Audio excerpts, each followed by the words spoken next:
Hello दोस्तों, आप अपने चैनल अशोक चैनल को सब्सक्राइब करें एवं आने वाली हर अपडेट का नोटिफिकेशन पाने के लिए इस चैनल का बेल आइकन प्रेस करें। आज मैं आपको यहाँ पर कक्षा 9वीं का अध्याय 5 जीवन की मौलिक इकाई के बारे में पढ़ाने जा रहा हूँ। ठीक है। सजीव किनसे बने होते हैं? तो कोशिका, मैं कोशिका वहाँ पर लिख चुका हूँ, आप देख सकते हैं। ठीक है। ये जो सूक्ष्मदर्शी है, इसकी सहायता से छोटे छोटे जीवों को, जिन्हें हम मानव क्या कोई भी जानवर, जीव, पक्षी उन्हें नहीं देख सकता है, इसकी सहायता से देखे जाते हैं। कोशिका की खोज किसने की? रॉबर्ट हुक ने 1665 में कर्क पेड़ की छाल पर उन्होंने सूक्ष्मदर्शी की सहायता से मृत कोशिकाएं पाई। ठीक है। अब यहाँ पर कोशिका, इस चैप्टर में सबसे महत्वपूर्ण टॉपिक है कोशिका का। मैं यहाँ पर आपको कोशिका के बारे में पढ़ाऊंगा। ठीक है। तो कोशिका सबसे पहले है प्लाज्मा झिल्ली। ठीक है। प्लाज्मा झिल्ली, तो प्लाज्मा झिल्ली कुछ ही पदार्थों को अंदर व बाहर आने जाने देती है। ठीक है। गिने चुने पदार्थ। ठीक है। और ये कैसे पदार्थ होते हैं? कार्बन डाइऑक्साइड अथवा ऑक्सीजन कोशिका झिल्ली आर पार विसरण की क्रिया के द्वारा आते जाते हैं। ठीक है। कौन सी क्रिया? विसरण की। ठीक है। अब उसके बाद आता है लाइजोसोम। ठीक है। लाइजोसोम में बहुत अधिक शक्तिशाली पाचक रस पाए जाते हैं। ठीक है। पाचक रस पाए जाते हैं। ठीक है। और काय के रूप में? इंजाइम। ठीक है, के रूप में पाए जाते हैं। RERN इंजाइम को बनाते हैं जो जटिल पदार्थों को सरल पदार्थ में तोड़ते हैं। ठीक है।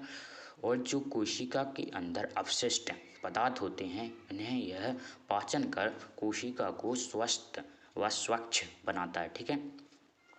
इसके बाद आता है राइबोसोम सजीवों कोशिकाओं के कोशिका द्रव्य में स्थित बहुत ही सूक्ष्म कण होता है, जिनकी प्रोटीन संश्लेषण में महत्वपूर्ण भूमिका होती है। ठीक है। जो राइबोसोम है वो प्रोटीन संश्लेषण में बहुत ही महत्वपूर्ण भूमिका निभाता है। इसके बाद आता है माइटोकॉन्ड्रिया दोहरी झिल्ली का बना होता है। दोहरी झिल्ली मतलब दो झिल्लियाँ होती हैं। ठीक है। उसकी माइटोकॉन्ड्रिया ATP एडिनोसिन फास्फेट के रूप में ऊर्जा प्रदान करता है। ठीक है। मतलब सभी कोशिकाओं को भेजता है, पूरी कोशिकाओं में। माइटोकॉन्ड्रिया का अपना DNA तथा राइबोसोम होता है। ठीक है। इसका क्या होता है? खुद का DNA तथा राइबोसोम होता है। ठीक है। राइबोसोम इस और माइटोकॉन्ड्रिया अपना कुछ प्रोटीन स्वयं बनाता है। माइटोकॉन्ड्रिया को कोशिका का बिजली घर भी कहा जाता है।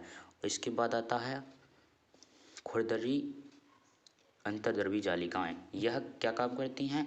पहले जो प्रोटीन होता है वो पहले चिकनी अंतर्द्रव्यी जालिकाओं से होता हुआ खुरदरी अंतर्द्रव्यी जालिकाओं में आता है। ठीक है। और कोशिका द्रव एक प्रकार का माध्यम उत्पन्न कराता है जो कि सारे पदार्थों को गति में सहायता प्रदान करता है। ठीक है। यह संपूर्ण कोशिकाओं के अंदर पाया जाता है। ठीक है। इसके बाद आता है केंद्रक कोशिका का वह भाग होता है जो कि बीच में होता है। ठीक है। जबकि पादप कोशिका में साइड में होता है। ठीक है।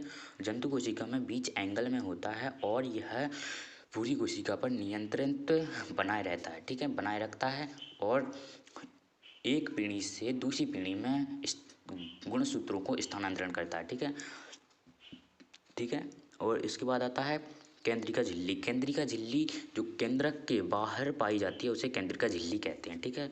और चिकनी अंतर्द्रव्यी जालिकाएं, मैंने पहले बता चुका हूँ। चिकनी अंतर्द्रव्यी जालिकाओं से होता हुआ खुरदरी अंतर्द्रव्यी जालिकाओं में जो पदार्थ आता है एवं जो प्रोटीन आता है वह पूरी कोशिका में फैल जाता है। ठीक है। इसके बाद आता है गोल्जी उपकरण के द्वारा लाइजोसोम बनता है। ठीक है।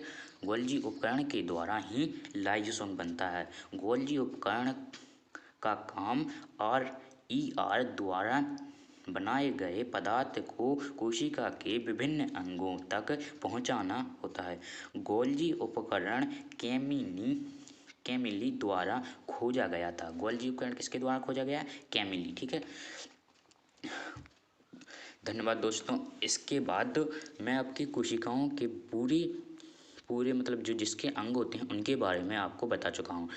ठीक है, आप अपने चैनल अशोक चैनल को सब्सक्राइब करें और भी आपको अगली वीडियो चाहिए है तो कमेंट करें और सब्सक्राइब करना ना भूलें। थैंक यू, धन्यवाद।